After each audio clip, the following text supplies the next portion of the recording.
Bang, bang. What's up, everyone? Lunch money time. Well, while she's trying to get rich, the rest of us just trying to get our lunch money right. I'm here with the beautiful, intelligent Polina Pompliano. Whoop, whoop. Whoa, PP. She's got Not the, pimp, PP. you don't have shoulder pads on, but you have the old school. It looks like you should be riding in a carriage behind a truck before the cowboys come and try to steal all your wealth. Okay. You know what I'm talking about? No. Yeah, in the olden days in the 1800s when they wore those little things on their jacket inside the carriage. It was only the rich people who did it. Don't worry. Speaking of rich, get money, get paid. BlockFi is now a sponsor of Lunch Money. Go and get an interest-bearing account where you can earn up to 8.6% APY. It is awesome. Awesome. Not awesome. Awesome. Okay. You can do that at blockfi.com/lunchmoney.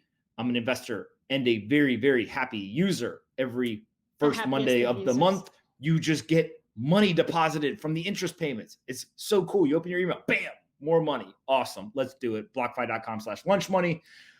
Whoo. Are you good? I'm good. Are you ready to knock this out? Only took 65 seconds. All right. Beirut. At least 100 people were killed and more than 4,000 injured following a massive explosion that rocked the port area of the Lebanese capital of Beirut. The cause of the original fire was not immediately known. However, multiple video angles showed an enormous mushroom cloud blast that flattened a number of surrounding buildings. And the explosion comes as the country finds itself amid a spiraling economic and political crisis driven by widespread corruption and fiscal mismanagement. Public protests drove out former Prime Minister Saad Hariri in recent months. So can I give you my take? I would love your take. This is very sad. I know. And my take is that people think that the world can just freeze in the middle of the COVID pandemic. But what we have to remember is that there's still a lot of political, unrest, and there's tropical storms, and the world continues, and we're going to kind of have to figure it out how to navigate this stuff, even in the midst of a pandemic. Well, and on top of that, I think that you've got a situation where a lot of people have died.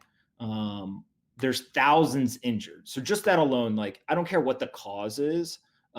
You just, your thoughts and kind of your heart and everything goes out to these people, and you just hope that people generally are okay. Right. And obviously with 30, 40 people dead, they're not going to be okay. And that affects not only those people, but it affects their families, their friends, their communities, all this kind of stuff. And then you get into the, why did this happen?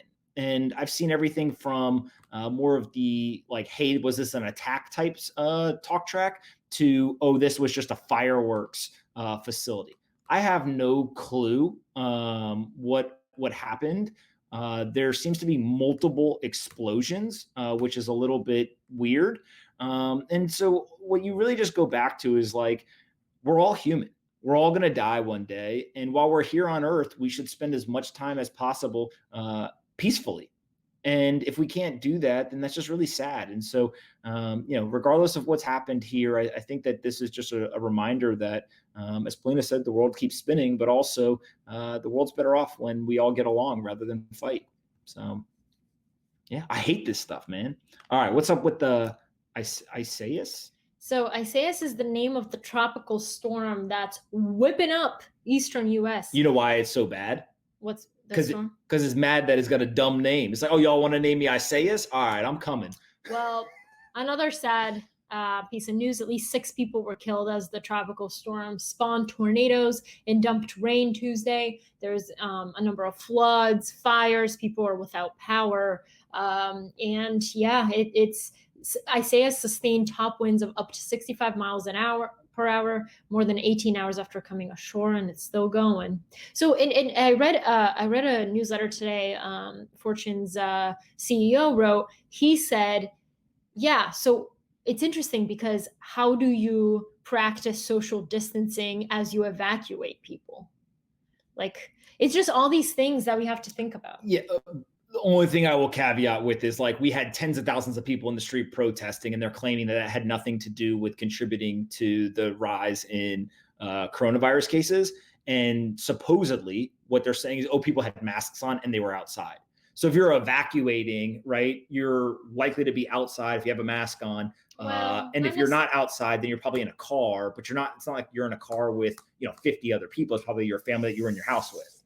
So We'll see. yes, there is definitely some things. Now, if all of a sudden you've got like, I'm going to get this wrong, but like, I'll call them refugee centers, like everyone's going into like a Right. gymnasium or something like that, then of course there's going to be concerns with how you But can do stuff. My But point is just, yeah, like just because there's a global pandemic doesn't mean the world the stops. world stops going. Yeah, it's pretty crazy. It was raining hard here yesterday. I thought the thing had shown up, but I guess I wasn't even part of it. So, all right, what's going on with school closures? So basically, the new school year is around the corner. If schools don't reopen, there's a lot of parents who are at risk to stop working entirely because they have no childcare. So nearly a third of pre-pandemic U.S. labor force has kids at home, and about 15% of the workforce falls into at least two of those three risk categories, which are single parents, and parents with young children. It's crazy to me how little I understood about the importance of school, not on daycare. On the educational impact. So like, it was obvious, okay, cool, we're supposed to send kids to school to get educated. But when you really start to understand things like the impact school provides and the opportunity it provides for parents to go to work, right? Because then they don't have to leave their kids at home, they can send them to school. You look at how many kids in the United States count on that meal at school as a core piece of their diet, right? Yeah. Like you just, when you think of school, I think before these types of situations, you just think it as on the education front, but there's a lot of elements that go into it. And then on top of that, you then start to think about like all of the people that a school employs. So you have the teachers, obviously, then you've got the administrative staff, then you've got the janitorial staff, then you've got all the support systems in place. And then there's businesses impacted by, like, just when you shut down a school, the ripple of impact across people and businesses is incredible. I don't know why I always think of this, but I watched a documentary and it featured this family, basically that the opioid pandemic is ravaging a lot of states. And this little girl, both of her parents, one of them was in prison and the other one was addicted to opioids. So her going to school was literally the most stable part of her day. And she enjoyed going to school because it allowed her to leave that house. So I think about people like that. Like, not everybody has a stable home. Not everybody has that type of caring, educational environment. And so it's just, I'm really sad about it, and I just don't know. It's the world we live in. It's not good. All right, what's going on? Oh, speaking of not good, what's up with Anthony Levandowski? Anthony Levandowski. Do you remember who he was? I know who Anthony Levandowski is. I take no credit, even though we share the same first name. This Anthony's in trouble. He's the former Google engineer and serial entrepreneur who was at the center of a lawsuit between Uber and Waymo, has been sentenced to 18 months on one count of stealing trade secrets. Absolutely insane. Wow. And I didn't realize that he potentially was going to go to jail. I thought that he would just get massive financial situation, but he had to file bankruptcy because there's a very big judgment against like $125 million. And then on top of that, now he's going to jail. And I don't know if you saw, countersued, or not, maybe not countersued, but sued Uber. But that was a while ago, right? No, a new one, I think in the last couple of days, for over $4 billion. Wow. And so, like, this whole thing is just crazy. It involves a Google engineer who left. Don't steal trade secrets. Yeah, he took files with him when he left Google. He set up a company, but that company was set up with the understanding that Uber was going to acquire it. Uber ended up acquiring it. Like, all this crazy stuff happened. And you end up with a guy now going to jail for 18 months. It's pretty sad, frankly. The New York Times. So I was recently reading a paper I wrote in college about how I sounded like a dinosaur. I was like, well, newspapers are stuck in this really hard situation where, they rely on the majority of their revenue coming from print, where they have to move on to cyberspace, but they can't move to cyberspace because they're tied to this print ad revenue. So today, digital revenue for the New York Times exceeded its print revenue for the first time in history. And if you're in media, this is a big ass deal. Why? This has never happened before. digital advertising is one small portion of what you get in print.